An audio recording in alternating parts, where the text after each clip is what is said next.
Hello friends, কেমন আছো সবাই? আশা করছি সবাই ভালো আছো। তৃষান মাম্মির ডেলি ব্লগে সবাইকে স্বাগত জানিয়ে আজকে একটা নতুন ব্লগ শুরু করলাম। দেখো, আজকে আমরা মা ছেলে দুজনে মিলে কোথায় যাচ্ছি সেটাই তোমাদেরকে জানাবো। তো ভিডিওটা কন্টিনিউ তোমরা দেখতে থাকো। তো তোমরা আশা করছি বুঝতেই পারছো আমি কোথায় চলে এসেছি। আজকে চলে এসেছিলাম সেলুনে বাবানকে এই ফার্স্ট টাইম চুল কাটাতে। তো বাবান তো 18 মাসে প্রথম ন্যাড়া হয়েছিল, তারপর প্রায় 6 মাস হয়ে গেল, ওর এখন প্রায় 2 বছর হতে চায়। এই 6 মাসের মধ্যে ও আর চুল কাটেনি। তো আমি ভাবলাম যে এবার চুলটা কাটিয়ে নিই, সামনে ওর বার্থডে আসছে, তো চুলটা কাটিয়ে নিই, তাহলে ওয়ান উইকের মধ্যে ওর চুলটা সেট হয়ে যাবে। তো তার জন্য দেখো আমি আর ভাই দুজনে চলে এসে সেলুনে। তো আগে আর একটা সেলুনে গেছিলাম, ওখানে দেখলাম অনেকটা ভিড় রয়েছে। তো আরও উনি বললেন আমাকে দুজনের পরে আর কি আমাদের লাইন আসবে। তো আমি সেখান থেকে চলে এলাম, দিয়ে আর একটা জায়গাতে চলে আসলাম। তো ইনি যে এই দাদাটাকে দেখতে পাচ্ছ যে আর কি চুলটা কাটছে, ইনি বাবানকে ন্যাড়া করিয়েছিল।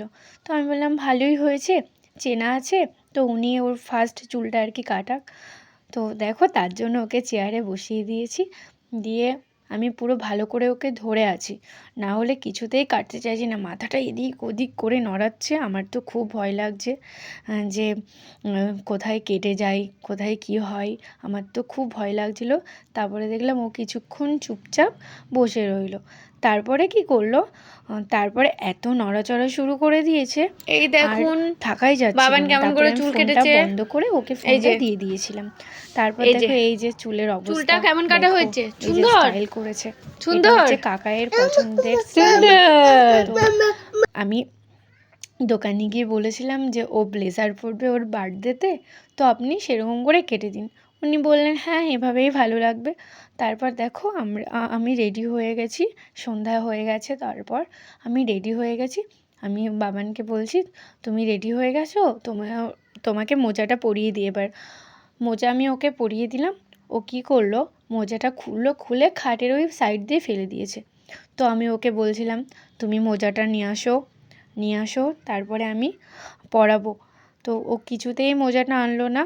দেখো তারপর বারবার আমাকে আসছে আর ফলস হাত দিয়ে বলছে এই নাও মোজা ফলস। তো কি দুষ্টু হয়েছে আমার ছেলেটা। আর দেখো আমার তো মনে হচ্ছে সেই দিন হয়েছে, এখন 2 বছর হয়ে গেল, ছেলেটা দিন দিন বড় হয়ে যাচ্ছে। তো আমার একটু একটু মাঝে মাঝে যখন ছোটোবেলার ভিডিওগুলো দেখি তখন খুব খারাপ লাগে যে ছেলেটা এত বড় হয়ে গেল। প্রথমে একদম যখন হয়েছিল কিচ্ছু করতে পারতো না, এখন আস্তে আস্তে বসা শিখলো, তারপর দাঁড়ানো শিখলো, তারপর হাঁটা শিখলো, এখন তো কথা বলতেও শিখে গেছে। দেখো তারপর কথা বলতে বলতে আমি চলে এলাম রাতে একটু খাবার বানাবো। আজকে কি বানাবো সেটাই তোমাদেরকে বলছি।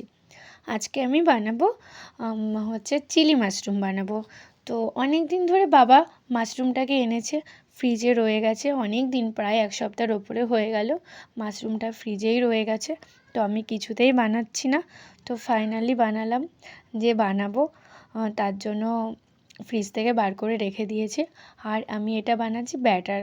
তো এই ব্যাটারটা দিয়েই আর কি পকোড়াগুলো ভাজবো, মাশরুমগুলো ভাজবো। তো দেখো ভালো করে ফেটিয়ে নিচ্ছি, যে যত ফাটাবো মাশরুমটা তো ততই ভালো হবে মাশরুমের পকোড়াটা। তো তার জন্য দেখো আমি আদা কেটে নিয়েছি, রসুন কেটে নিয়েছি, ক্যাপসিকাম কেটে নিয়েছি, কাঁচা লঙ্কা কেটে নিয়েছি, পেঁয়াজ কেটে নিয়েছি, সবটাই কেটে নিয়েছি। আর এদিকে আমি কর্নফ্লাওয়ার, ময়দা, গোলমরিচ গুঁড়ো, একটু লবণ, আর হালকা হচ্ছে রেড চিলি সস, হালকা হচ্ছে কাশ্মীরি লঙ্কার গুঁড়ো, আর একটু দিয়েছি আর একটু সামান্য পরিমাণে দিয়েছি আদা রসুন বাটা। তো তারপর দেখো আমি একটা মাশরুম দিয়ে দেখে নিচ্ছি যে ব্যাটারটা আমার ঠিকঠাক হয়েছে কি না। তো তারপরে দেখো দেখে নিলাম তো হয়নি, তারপর আরেকটু ভালো করে ফেটিয়ে নিচ্ছি। তারপর দেখো এই ব্যাটারটা পুরো রেডি, এখন মাশরুমগুলো দিয়ে দিয়েছি। দেখো এই মাশরুমটা না অনেক দিন ধরে রয়ে গেছে বলে একটু না কালচে কালচে হয়ে গেছে। তো যাই হোক, ফাইনালি আমি মাশরুমটাকে পকোড়া করে বানিয়ে নিয়েছি। তো এবার কি করব, এবার হচ্ছে মাশরুমটাকে দেখো, মাঝখানে আমার ছেলে চলে আসলো ভিডিওটা এডিটিং করতে করতে।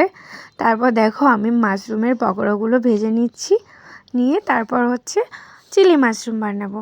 যেমন চিলি চিকেন বানাই সেম প্রসেসেই বানাবো। চিলি মাশরুমটা আরও টেস্টি হয়, খুব ভালো লাগে খেতে। তো অনেক দিন পরে বানাচ্ছি, মাশরুমটা একটু কেমন কেমন যেন হয়ে গেছে।